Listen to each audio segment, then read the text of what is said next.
흔히 인생이 겪는 고난의 시간을 동굴이나 터널로 비유하는 것을 볼 때가 많습니다. 캄캄하고 답답하기 때문이겠죠. 그러나 동굴과 터널은 다른 것입니다. 동굴은 들어가는 입구만 있지 출구가 없습니다. 그러므로 깊이 들어갈수록 더 어둡고 답답하기 마련입니다. 그러나 터널은 다릅니다. 들어가는 입구도 있지만 반드시 나가는 출구가 있습니다. 그리고 그 출구 끝에는 항상 빛이 기다리고 있습니다. 그러므로 터널을 지나는 사람은 현재 자신의 눈앞이 아무리 캄캄하고 어두워도 낙심하지 않습니다. 조금만 더 가면 더 밝고 빛난 출구가 기다리고 있음을 알기 때문입니다. 우리 크리스찬 삶에도 어둠이 찾아올 때가 있습니다. 그러나 그것은 동굴의 시간이 아니라 터널을 통과하는 시간이라고 보아야 됩니다. 이런 면에서 우리는 아무리 고난의 터널이 깊고 길어도 당황하거나 절망해서는 아니 됩니다. 하나님께서 준비해 두신 축복의 출구가 반드시 있을 것이기 때문에 그렇습니다. 하나님은 어둠의 현실 너머에 어떤 출구를 준비해 놓았을까요? 그리고 그 출구를 향해 나아가려면 과연 무엇이 우리에게 필요할까요? 오늘 주신 본문을 중심으로 이것을 함께 정리해 보려고 합니다. 우리 같이 봉독한 본문에 보시면 영적 암흑의 시기에 하나님이 준비하신 출구를 선포했던 호세아 선지자에 대한 말씀이 오늘 본문의 내용입니다. 오늘부터 제가 호세아서를 연속으로 강의하려고 준비하고 있습니다만은 호세아서는 구약의 소선지서 12권을 시작하는 첫 번째 책이죠. 저는 개인적으로 이 책을 참 좋아합니다. 왜냐하면 호세아의 별명이 구약의 바울입니다. 그 정도로 하나님의 은혜와 사랑을 강조하는 복음 메시지가 듬뿍 담겨져 있기 때문에 호세아서를 저는 참 귀하게 여깁니다. 호세아라는 이름의 뜻이 뭘까요? 구원입니다. Salvation, Deliverance, 그런 의미를 가지고 있습니다. 구약 성경에 보시면 호세아라는 이름을 가진 사람이 두 사람이 더 나옵니다. 민수기 13장 16절에 보면 여호수아의 본명이 호세아였다고 밝히고 있습니다. 이 좌슈아라는 말, 여호수아죠. 이것도 역시 구원이란 뜻입니다. 사실은 좌슈아 혹은 예슈아, 여기서 나온 이름이 지저스죠. 이 예수와 혹은 예수스라는 것이 헬라말로 예수님인데요, 영어식으로 표기했기 때문에 지저스라고 발음하는 것입니다. 또 한 명은 열왕기하 15장 30절에 나오는 북왕국 이스라엘의 마지막 왕의 이름도 호세아였습니다. 이와 같이 왕족 중에도 호세아가 있고 이스라엘을 인도했던 지도자 중에도 호세아가 있었습니다마는 오늘 본문을 기록한 호세아는 그런 귀족이나 왕족 출신은 아닌 것 같습니다. 많은 성경학자들은 아마도 이 사람이 농사꾼이었든지 아니면 제과점 주인, 베이커리 혹은 빵 굽던 자가 아닐까 그렇게 짐작을 하고 있습니다. 왜냐하면 호세아서에 보게 되면 이 화덕 위에 빵을 굽는 혹은 과자를 굽는 비유가 많이 나오고 또 묵은 땅을 기경하라, 농사에 대한 이야기가 많이 나오기 때문에 그렇게 짐작을 하는 것 같습니다. 자, 그렇다면 호세아가 사역했던 그 시기는 어느 시기였을까요? 1절 말씀 보시게 되면 그가 사역했던 역사적 배경이 소개가 되어 있습니다. 우시아와 요담과 아하스와 히스기야가 이어 유다 왕이 된 시대, 곧 요아스의 아들 여로보암이 이스라엘 왕이 된 시대에 부엘의 아들 호세아에게 임한 말씀이라고 했습니다. 남쪽 왕국인 유다에 4명의 왕이 다스리고 있던 시기, 그리고 북왕국 이스라엘에는 여로보암이 다스린 때라고 밝히고 있습니다. 여기에 소개된 여로보암은 우리 흔히 말하는 여로보암 2세를 말하는 것입니다. 즉 주전 8세기 중엽경이 오늘 본문을 기록한 시대적 배경이라고 할 수가 있죠. 이때가 언제냐고 하면 이스라엘이 정치적으로 경제적으로 가장 부유했던 시기였습니다.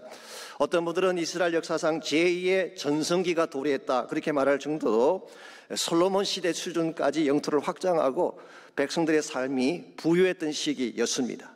근데 참 아이러니한 사실이 뭔지 아십니까? 이와 같이 경제적인 부가 찾아오고 정치적인 안정이 찾아왔는데 영적으로는 가장 어둡고 암담한 시기가 바로 이때였습니다. 우상 숭배와 음란으로 온 땅이 가득 차고 하나님의 심판이 코앞에 닥쳤던 때가 이때였습니다. 왜 이와 같은 현상이 일어났을까요? 경제적으로 잘 살게 되고 정치가 안정이 되면 더 하나님을 잘 섬기고 바르게 살아야 될 텐데 왜 반대로 하나님을 버리고 우상을 섬기며 거룩한 삶 대신 음란한 삶을 추구하게 된 것일까요? 그 이유는 그들의 근본이 바뀌지 않아서 그런 것입니다. 기억하실지 모르지만 북왕국 이스라엘이 시작할 때 어떻게 시작했나요? 북왕국의 초대 왕이 여로보암 1세입니다. 그가 나라를 시작한 후에 제일 첫 번째 한 일이 베델과 단이라는 두 곳에 금송아지 신상을 세우는 일을 했어요. 그리고 예루살렘을 향한 제사를 금지시키고 그 신상을 애굽 땅에서 너희를 인도해낸 신이라 그렇게 규정을 하고 우상에게 경배하도록 만들었습니다. 이와 같이 근본 마음이 우상에게 빼앗긴 상태이기 때문에 정치가 안정되고 경제적 부가 쌓인다고 해서 하나님을 경배할 가능성은 없습니다. 아마도 이렇게 그들은 생각했을 거예요. 이제 하나님 없이도 잘 살 수 있게 돼서 우리 힘으로 이룩한 이 위대한 경제와 막강한 국력을 봐, 이런 성공적인 인생 여정에 하나님이 왜 필요해? 아마 이와 같은 자세로 하나님을 배척하고 세상 쾌락을 따라갔을 가능성이 많습니다. 아무리 환경이 변해도요, 심령의 근본이 바뀌지 않으면 참된 변화가 일어나지 않는 것입니다. 근데 호세아의 사역은 좀 독특한 면이 있습니다. 일반적으로는 말씀을 선포함으로 선지자적 사역을 하는데 호세아의 경우는 가정을 통해서 메시지를 선포하게 된 케이스라고 할 수가 있습니다. 1절과 3절을 보시기 바랍니다. 하나님이 호세아를 부른 후에 제일 첫 번째 주신 분부가 나와 있습니다. 여호와께서 처음 호세아에게 말씀하실 때 여호와께서 호세아에게 이르시되 너는 가서 음란한 여자를 맞이하여 음란한 자식들을 낳으라. 이 나라가 여호와를 떠나 크게 음란함이니라 하시니 이에 그가 가서 디블라임의 딸 고멜을 맞이하였더니 고멜이 임신하여 아들을 낳았다고 했습니다. 하나님이 선지자를 부르신 후에 그에게 분부한 첫 번째 분부가 뭐냐고 하면 음란한 여자와 결혼을 해서 음란한 자식을 낳으라는 것입니다. 이 좀 특이한 분부죠. 아니, 더 정확하게 말하면 납득할 수 없는 분부라고 할 수가 있습니다. 정숙한 여인을 맞으라고 한다면 모르겠는데 어떻게 음란한 여자를 맞으라고 하시는 것일까? 그러나 거룩한 하나님이 자신의 선지자에게 어떻게 이런 분부를 할 수가 있겠어요? 얼핏 납득이 가지 않을 수가 있습니다. 그래서 어떤 분들은 이것은 진짜 결혼하라는 뜻이 아니라 하나의 비유다, 하나의 환상이다, 그렇게 해석하기도 합니다. 그러나 저는 거기에 동의하지 않습니다. 호세아서 전체를 보게 되면 이것은 실제적인 결혼이었던 것 같고 실제로 자녀들을 낳은 사실을 볼 수가 있습니다. 왜 하나님께서 이와 같은 일을 하셨을까? 오늘 본문이 암시로 말하고 있지만 이 나라가 여호와를 떠나 크게 음란하였기 때문이다. 즉 호세아 가정의 사건을 통하여서 음란 가운데 빠진 이스라엘 백성들에게 메시지를 선포하기 위함이라고 밝히고 있습니다. 여기서 음란한 여자라고 하는 말은요, 히브리 말로 제누님이라는 단어인데 사실은 두 가지 해석이 가능합니다. 첫 번째는 음란한 기질이 있는 여자로 해석하는 것입니다. 이 말은 무슨 뜻이냐고 하면 고멜이 결혼할 당시에는 정결한 신부였는데 나중에 음란한 일을 행했다고 보는 것이죠. Innocent but corrupted later. 처음에는 순수했는데 나중에 부패하게 된 케이스. 근데 두 번째 해석은 처음부터 매춘부나 직업적인 창기를 뜻하는 것이다, 그렇게 보는 것입니다. 호세아가 결혼할 때 처음부터 창기를 자기 아내로 맞았다고 해석하는 것이죠. 이 두 가지 중에 어느 것이 옳을까요? 여러 가지 많은 견해들이 있긴 합니다만 저는 개인적으로 두 번째 해석이 옳다고 생각합니다. 왜냐하면 이 결혼은 이스라엘 백성의 영적 상태를 보여주기 위한 하나님의 액션이기 때문에 그렇습니다. 당시 이스라엘 백성은 음란의 가능성을 가진 케이스가 아니라 이미 창기처럼 영적으로 하나님을 떠난 케이스, 이미 우상 숭배를 통해서 더럽혀지고 버려진 상태였기 때문에 저는 두 번째 케이스로 보는 것입니다. 하나님께서 호세아에게 보여주신 이스라엘의 모습은 하나님을 떠난 창기였습니다. 정말 음란을 행했던 악한 그런 백성이라고 표현할 수가 있습니다. 그래서 4절에서 9절까지를 계속 보시게 되면 하나님은 호세아의 자녀들의 이름을 통해서 그 백성에게 구체적인 심판 메시지를 선포하게 하셨습니다. 먼저 4절을 보시면 첫째 아들의 이름이 나오는데 이스라엘이라고 했습니다. 이 이스라엘의 이름 뜻은 하나님이 흩으신다, God scatters, 하나님이 흩으신다, 그런 뜻이에요. 이와 같은 이름을 짓게 한 이유가 4절 하반부부터 5절을 보시면 나와 있습니다. 조금 후에 내가 이스라엘의 피를 예후의 집에 갚으며 이스라엘 족속의 나라를 피할 것임이니라. 그날에 내가 이스라엘 꼴짜기에서 이스라엘의 활을 꺾으리라 하시니라. 조금 내용이 복잡하긴 합니다. 그러나 우리는 말씀을 사모하는 사람들이니까 두리뭉실 지나갈 수는 없습니다. 조금 힘들긴 하지만 정리하는 게 좋을 것 같습니다. 여러분, 여기에서 이스라엘이라는 단어와 이스라엘을 혼돈하면 안 됩니다. 이스라엘은 아시는 대로 야곱의 이름이었죠. 그리고 이스라엘 민족의 이름이 이스라엘입니다. 그런데 이스라엘은 원래 지명입니다. 이스라엘 북쪽에 있는 곡창지대를 말하는 것입니다. 이스라엘이라는 이 지경은요, 이 땅은 한마디로 아합 왕의 아지트가 있던 곳, 바알 숭배자의 본거지가 있던 곳이라고 할 수가 있습니다. 그래서 하나님은 그날에 그 지역에서 이스라엘의 활을 꺾으시리라, 북왕국 이스라엘을 심판하시겠다, 그런 뜻이에요. 그래서 이스라엘이라는 이 아들의 이름은 바로 심판의 메시지를 담고 있다고 할 수가 있습니다. 6절에 보시게 되면 두 번째 자녀 딸이 나오는데 딸의 이름을 로 루하마라고 지으라고 했습니다.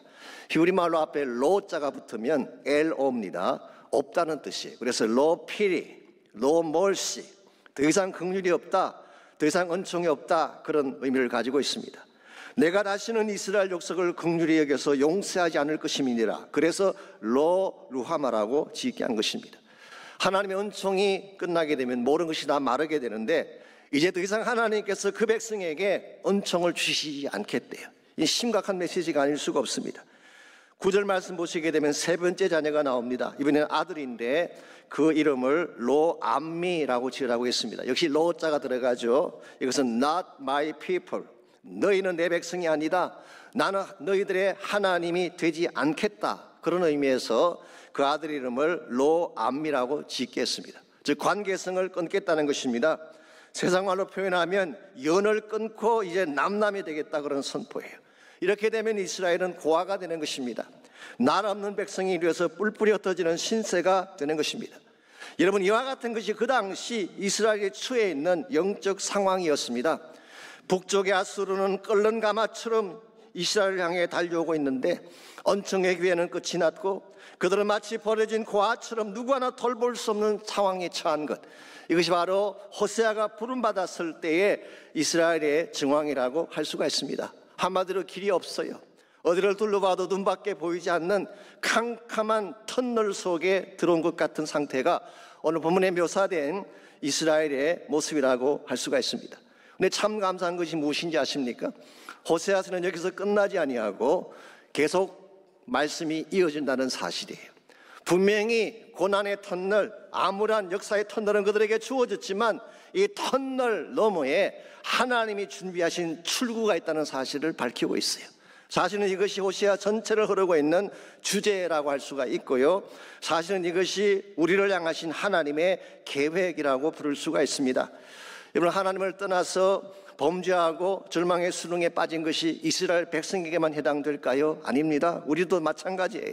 우리 모두도 우리의 죄악 때문에 절망의 수렁에 빠지고 빠져나올 수 없는 고난의 현장에 처한 것이 사실이죠. 그런데 참 감사한 것이 무엇인가요?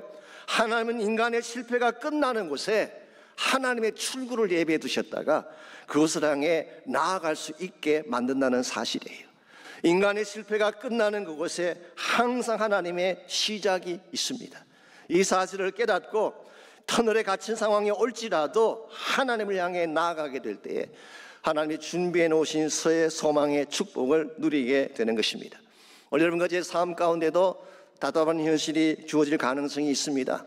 코로나 바이러스뿐만 아니라 경제적인 문제도 있을 수가 있고 관계성의 문제가 있을 수도 있고 maybe 영적인 막힘의 문제를 가진 분도 계실지 모르겠어요. 그러나 이와 같은 답답한 터널 끝에 하나님은 축복의 출구를 준비해 놓으셨어요. 우리 인생의 터널 끝에, 절망의 터널 끝에 하나님 과연 무엇을 준비해 놓으셨을까요? 오늘 같이 봉독했던 10절과 11절을 보게 되면 하나님은 절망의 터널 끝에 세 가지 회복을 준비해 놓으셨어요. 여러분, 이 사실을 알게 되면 여러분 인생 가운데 어떠한 고난의 터널이 주어져도 하나님의 축복을 향해 나아갈 수가 있게 됩니다. 그래서 오늘 이 시간에 하나님이 터널이 끝나는 곳에 준비해 놓으신 세 가지 차원의 출구 혹은 세 가지 차원의 회복을 여러분과 함께 나누려고 합니다. 첫 번째로 하나님이 준비하신 것이 언약의 회복을 준비해 놓고 계세요. 언약의 회복. 10절 말씀 제가 봅니다. 그러나 이스라엘의 자손의 수가, 이게 그러나가 굉장히 중요한 but, 빅 반전이죠. 아주 큰 반전이 시작됨을 보인 것입니다. 제가 ISV라는 성경이 있습니다. International Standard Version인데요. Despite this, 이와 같은 상황에도 불구하고 그렇게 번역했어요. 이와 같이 그들이 암담한 상황 가운데 처하게 되고 빠져나갈 길이 없는 터널 속에 들어간 것처럼 보이지만, 그러나 이스라엘 자손의 수가 바닷가의 모래같이 되어서 헤아릴 수도 없고 세울 수도 없게 될 것이라고 말씀하고 있습니다. 여기에 바닷가의 모래같이 헤일 수 없는 많은 숫자, 이게 언제 어디서 누구에게 했던 언약일까요? 아마 창세기를 기억하시는 분은 다 아실 것입니다. 아브라함을 부르셨을 때 주셨던 언약이에요. 창세기 15장 5절에 보게 되면 아브라함이 자식이 없는 가운데 절망 속에서 자기 침상을 뒤척거리고 있을 때에 하나님이 그를 이끌고 바깥으로 나간 후에 뭐라고 말씀하셨어요? 하늘을 우러러 무뼈를 셀 수 있나 보라. 또 그에게 이르시되 내 자손이 이와 같으리라. 지금 아브라함에게는 아무것도 없는데, 아직 자식은 없는 상태이고 자기의 몸은 자식을 낳을 수 있는 입장이 아닌데도 불구하고 하나님 말씀하셨어요. 앞으로 너의 자손이 하늘의 별과 같이 많게 될 것이다. 아브라함이 그것을 믿었을 때에 성경은 그것을 하나님이 의로 여기셨다고 밝히고 있습니다. 하늘의 별과 같은 큰 민족에 대한 약속, 이게 바로 언약의 중요한 내용이었죠. 창세기 22장 17절을 보게 되면 아브라함이 독자 이삭을 모리아 산에 바치는 시험을 통과한 후에 하나님이 그 언약을 다시 컨펌해 주시는 내용이 나옵니다. 이렇게 기록합니다. 내가 내게 큰 복을 주고 내 씨가 크게 번성하여 하늘의 별과 같고 바닷가의 모래와 같게 하리니 내 씨가 그 대적의 성문을 차지하게 되리라. 여기에 바닷가의 모래라는 단어가 나오죠. 오늘 본문과 똑같은 단어예요. 그러므로 오늘 본문의 이 회복의 약속은 사실은 언약의 회복을 말하는 것입니다. 설명드린 것처럼 이스라엘 백성은 우상을 택함으로 하나님과의 언약을 파기했어요. 언약이라고 하는 것은 상대방이 맺는 것이기 때문에 한쪽이 그것을 파기하면 그 자체로서 언약은 깨어지고 효력이 없게 되는 것입니다. 이스라엘 민족이 하나님을 버리고 우상을 선택함으로 하나님과 맺었던 카비넌트를 깨뜨려 버렸어요. 그랬으면 하나님은 이제 이 민족을 버려도 아무 책임이 없는 것입니다. 그런데 오늘 성경은 뭐라고 말씀하고 있나요? 그들의 죄악 때문에 너희들은 나를 버리고 너희들은 나의 언약을 깨뜨렸지만 나는 너희를 버릴 수가 없다. 나는 너희들과 맺었던 언약을 절대로 파기할 수가 없다. 사실 이것이 복음입니다. 우리 인간의 죄악과 실패에도 불구하고 결코 우리를 버릴 수 없기 때문에 우리를 다시 하나님의 언약으로 돌아오게 하신 사건이 바로 복음 사건이라고 할 수 있는 거예요. 이사야 54장 10절은 이것을 다음과 같이 표현하고 있습니다. 제가 개역 한글에 있는 말씀을 인용하겠습니다. 산들은 떠나며 작은 산들은 옮길지라도 나의 인자는 내게서 떠나지 아니하며, 여기 인자가 헤세드입니다. Loving kindness 혹은 grace, love 그렇게 번역할 수 있는 단어예요. 나의 인자는 내게서 떠나지 아니하며 화평케 하는 나의 언약은 옮기지 아니하리라. 너를 긍휼히 여기는 여호와의 말이니라. 여러분, 산들은 떠나갈 수 있대요. 여기서 말하는 산들은 우리가 믿었던 어떤 대상을 의미할 수가 있습니다. 막강한 힘을 가진 사람이건 우리가 소유한 재물이건 내가 가진 권력이든 이 모든 것은 다 떠나갈 수 있는 것입니다. 온 세상이 다 나를 떠나가는 것이 가능해요. 그런데 모든 것이 다 변해도, 모든 것이 다 떠나가도 너희를 향한 나의 사랑, 너희와 맺은 나의 언약은 결코 옮겨지지 아니할 것이다. 이게 바로 하나님의 약속입니다. 사실은 이와 같은 하나님의 언약을 성취하기 위해 2000년 전에 이 땅에 오신 분이 계십니다. 그분이 바로 우리 구주 예수님이십니다. 주님은 우리 인간이 깨뜨린 그 언약을 회복하기 위해, 우리 인간이 파괴해버린 하나님과 깨어진 언약을 다시 회복하기 위해 자신의 피로 새 언약을 체결해 주셨어요. 이걸 우리는 십자가 사건이라고 부르는 것입니다. 그래서 우리는 십자가를 Blood Covenant, 피의 언약이라고 부르는 이유가 여기에 있는 것입니다. 저는 이것이 죽음의 절망 속에 처한 여러분과 저를 향한 하나님의 출구라고 저는 생각합니다. 하나님은 우리의 죄악 때문에 죽을 수밖에 없는 가운데 있는 인류를 건져내기 위해서 예수님을 통해 언약을 회복하시고 그 언약의 십자가를 통해 다시 하나님의 은혜 앞에 나아갈 수 있도록 길을 열어 주신 것입니다. 그 결과 우리는 아브라함이 가졌던 모든 축복을 우리도 누리게 되고 하나님 나라를 유산으로 물려받게 되고, 그리고 우리 삶 가운데 아무리 어려운 절망이 찾아와도 하나님의 보호하심 가운데에 넉넉하게 승리하며 살 수 있도록 이끌어 주시는 것입니다. 미국의 수영 선수 중에 찰스 머리라고 하는 선수가 있었습니다. 이분은 1967년도에 신시내티 대학을 다니고 있었는데요. 그 다음에 1968년도에 하계 올림픽이 있었습니다. 그 올림픽에 출전하기 위해서 수영, 다이빙 연습을 열심히 하는 분이었어요. 사실은 이 청년이 한때는 하나님을 믿고 교회를 나가던 친구인데 이런저런 핑계로 하나님을 믿지 않고 교회로 나가지 않는 가운데에 그는 올림픽에 나가서 꼭 금메달을 따고 싶다는 그 열망으로 연습을 정말 많이 했습니다. 어느 날 밤인데요, 잠이 오지 않아서 연습하기 위해서 수영장으로 나아갔습니다. 나갔더니 달빛이 아주 찬란하게 비치는 그런 밤이었습니다. 이 찰스가 달빛 아래서 다이빙을 연습하기 위해서 다이빙대로 올라서서 양손을 크게 벌렸어요. 그랬더니 달빛에 자신의 그림자가 그 맞은편에 있는 수영장 반대편에 있는 벽에 그 그림자가 비치는데 팔을 벌린 그것이 꼭 십자가 형상처럼 보인 것입니다. 이 십자가 형상을 보는 순간 그의 마음속에 한동안 잊어버렸던 하나님이 생각이 났어요. 아마 성령께서 감동을 주신 탓인 줄 압니다. 그리고 자신도 모르게 십자가를 찬양하는 찬송이 터져나온 것입니다. 이 찬송을 다 부르고 났더니 수영을 연습할 마음이 사라져서 그냥 그는 다이빙 계단을 내려오게 됐어요. 내려오던 중에 놀라운 사실 하나를 발견하고 깜짝 놀라게 됩니다. 왜냐하면 수영장에 물이 하나도 없었던 것입니다. 이 관리하는 사람이 청소하기 위해서 물을 빼놓았던 것인데 밤이라서 미처 그것을 보지 못하고 그는 다이빙대 위로 올라간 것입니다. 만일 그날 밤에 그가 뛰어내렸다면 어떻게 됐을까요? 그는 그대로 죽고 말았을 것입니다. 결국 달빛에 비추인 십자가가 자기를 구원한 것입니다. 이 사실을 깨달은 찰스 머레이가 그 자리에 무릎을 꿇고 하나님께 회개 기도를 드립니다. 십자가 은혜로 자신을 구원해 주신 것을 감사하고 하나님을 떠나갔던 그가 마치 돌아온 탕자처럼 아버지 품으로 돌아옴을 고백하며 그의 삶에 새로운 계기가 시작되었다고 하는 간증이 있습니다.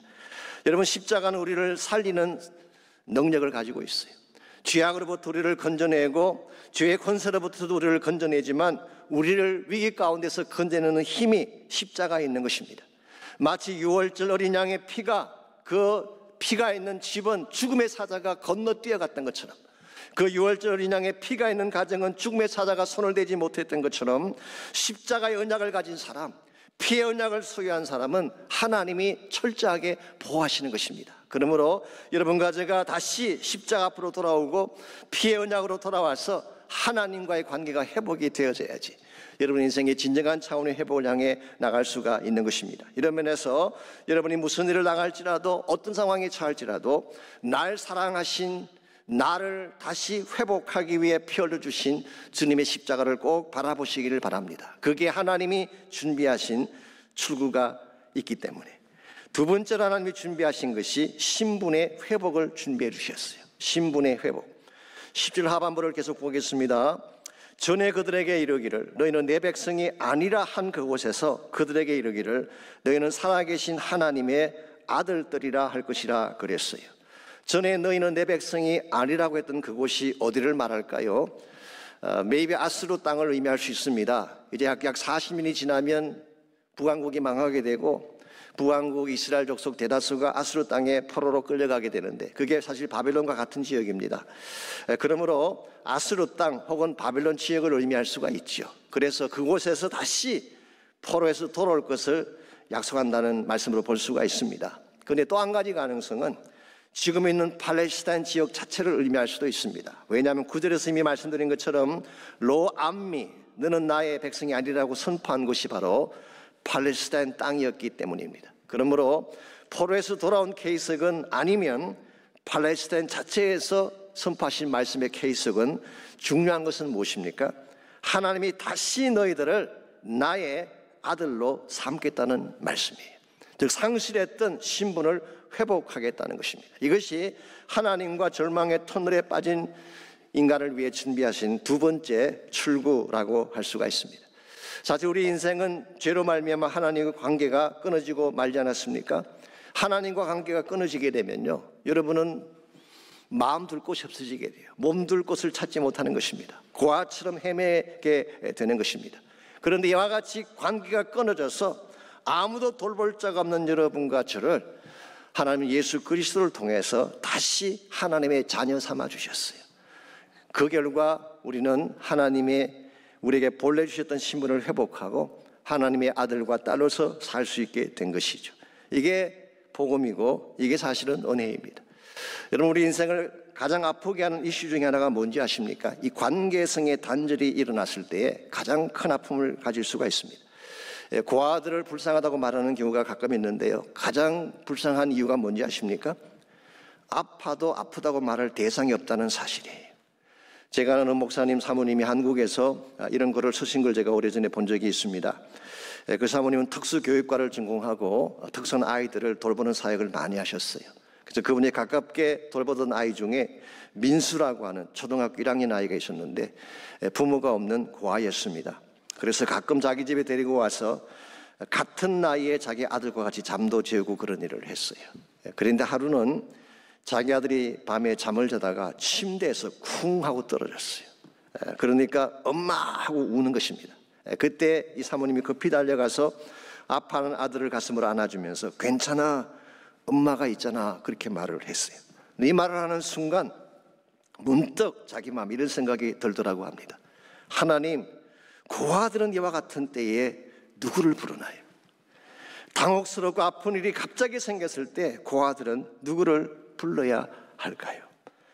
아파서 그래도 달려올 자가 없다는 사실, 짜증나고 속이 상해도 때를 쓸 엄마가 없다는 사실, 이게 사실은 고아들이 가지고 있는 가장 큰 아픔이라고 할 수가 있죠. 오늘 세상에 영적인 고아들이 많습니다. 하나님 만나지 못한 사람들은 다 이와 같은 상태에 있는 것입니다. 아무리 아파도 그 마음을 달래줄 자가 없어요. 아무리 큰 고통을 당해도 나를 돕기 위해 달려올 자가 없는, 이게 바로 영적인 고아의 상태예요. 근데 하나님은 이와 같은 우리를 예수님을 통해서 다시 신분을 회복시켜 주시고 하나님의 아들과 딸이 되게 하신 것입니다. 요한복음 1장 12절에 뭐라고 되어 있나요? 영접하는 자, 곧 그 이름을 믿는 자들에게는 하나님의 자녀가 되는 권세를 주셨다고 했어요. 여러분들은 하나님의 자녀가 된 줄 믿습니다. 권세를 가진 거예요.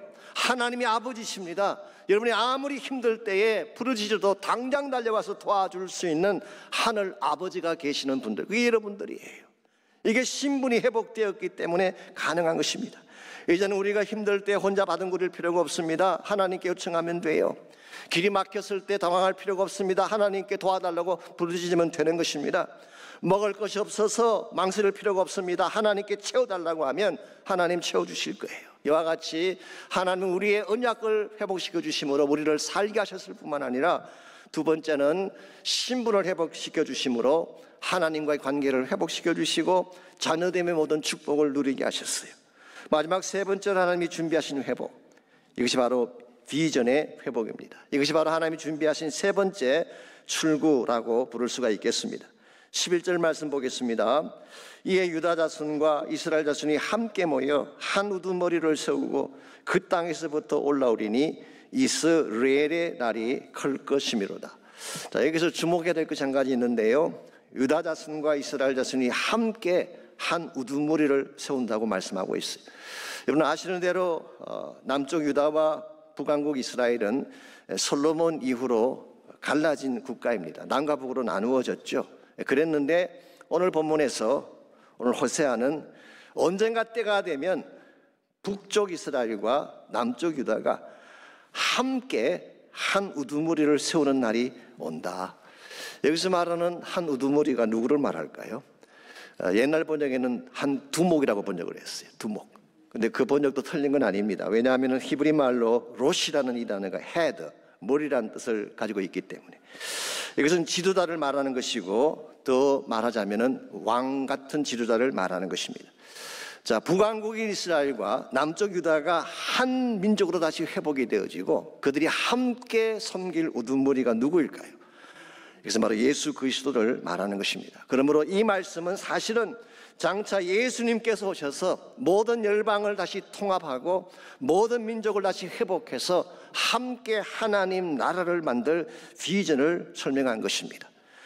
그날이 오면은, 그랬기 때문에 그날이 오면 이스라엘의 날이 클 것이미로다, 그렇게 말씀했어요. 이건 좀 해석이 필요합니다. 앞에서 첫째 아들의 이름을 이스라엘로 붙이라고 했는데 그 말의 의미는 God scatters, 하나님이 흩으신다, 심판 메시지라고 의미를 말씀을 드렸죠. 그런데 이스라엘이라는 단어에는 또 한 가지 의미가 있어요. 하나님이 흩으신다, God scatters, 이 의미도 가지고 있지만 또 한 가지 의미는 God plants, God sows, 하나님이 심으신다, 하나님이 씨를 뿌리신다.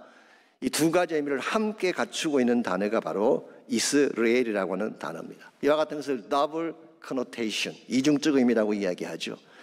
옛날에 저희 둘째 아이가 어렸을 때, 아주 어렸을 때 저에게 가끔 이렇게 조크를 한 적이 있습니다. 하루는 저에게 와서, 아빠, do you know why bicycle keeps on falling down?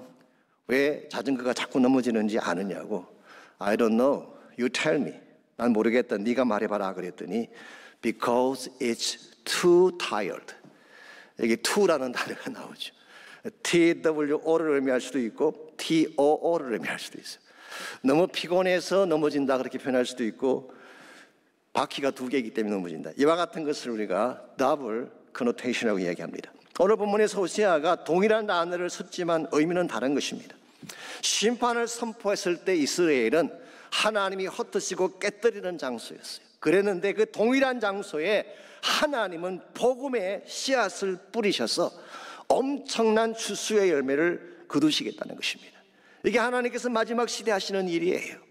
우리 인간의 죄악 때문에 흩어지고 나누어진 열방들 10년 가운데에 하나님이 복음의 씨앗을 뿌려주셔서 모든 민족 모든 족속이 왕 되신 하나님께 나아가서 하나님을 찬양하며 복음의 꽃을 피우며 하나님 나라를 만들어가는 비전, 이것이 하나님이 여러분과 저를 위해 준비해 두신 궁극적인 출구라고 할 수가 있습니다. 이 비전이 없다면 우리가 사는 것이 답답할 수밖에 없어요. 그냥 나에게 주어진 것, 매일매일 사는 것, 먹고 자고 일어나는 것, 이것만으로는 충분하지가 않습니다. 우리에게 이와 같은 하나님의 준비하신 출구가 분명해야지. 내가 살아야 될 이유, 내 비전의 진정한 의미가 나에게 주어져야지 우리 인생을 바르게 살아갈 수가 있는 것입니다. 저는 성탄절의 의미가 바로 이와 같은 하나님의 비전을 이루는 데 있다고 생각을 합니다. 예수님께서 2000년 전 이 땅에 오신 목적은 절망의 터널 가운데서 신음하는 인류를 구출해서 하나님 나라를 이루기 위해 예수님께서 이 땅에 오신 것입니다. 여러분과 이 사실을 바로 알고 성탄의 의미를 바르게 행할 수 있을 때에 개인적으로도 하나님께 바르게 쓰임받을 수가 있고 교회적으로도 하나님의 바르게 쓰임받는 교회가 되는 것입니다. 이런 측면에서 성탄은 선교입니다. 절망에 빠져 허우적거리는 수많은 사람들에게 하나님이 준비하신 새 소망의 출구가 있다는 사실을 선포하고 이 복음을 전가하는 사건이 바로 성탄 사건이라고 할 수가 있습니다. 아직도 하나님을 알지 못하는 수많은 사람들에게 필요한 것은 하나님이 준비하신 새 생명과 소망의 출구예요. 이것이 바로 성탄 사건입니다. 우리는 성탄을 그저 즐기고 누리는 데만 관심 갖고 보낼 것이 아니라 이 사실을 알지 못한 채 지금도 방황하고 있는 수많은 사람들에게 여기에 소망이 있음을 선포하고 예수 그리스도만이 우리 인생의 진정한 해답이라는 사실을 알려주는 것, 이것이 바로 우리가 마땅히 해야 될 선교 사명이고 우리의 의무라고 생각을 합니다. 이런 의미에서 우리가 이제 성탄의 계절이 다가오는데 우리 성탄의 계절을 준비하면서 아직도 이 세상에는 절망 가운데 사는 사람들이 너무나 많습니다. 터널에 갇힌 채 갈 바를 알지 못해하는 수많은 심령들이 있습니다. 우리 그들에게 바른 복음을 전가할 수 있도록 여러분이 헌신하며 기도하면 좋겠어요. 혹시 여러분 가운데 여러분 자신이 아직도 터널 가운데 갇혀서 힘들어하는 분이 혹시 계신다면 이 시간 하나님이 준비하신 소망의 출구를 신뢰하고 하나님께도 믿음으로 나가는 시간이 있기를 바랍니다. 하나님께 나가서 기도하고 부르짖게 되면 하나님이 깨어진 언약도 회복시켜 주시고 자녀됨의 축복도 회복시켜 주시고 또 하나님이 직접 기적을 행하셔서 길도 열어주시고 앞길도 축복되게 아름답게 만들어 주실 것입니다.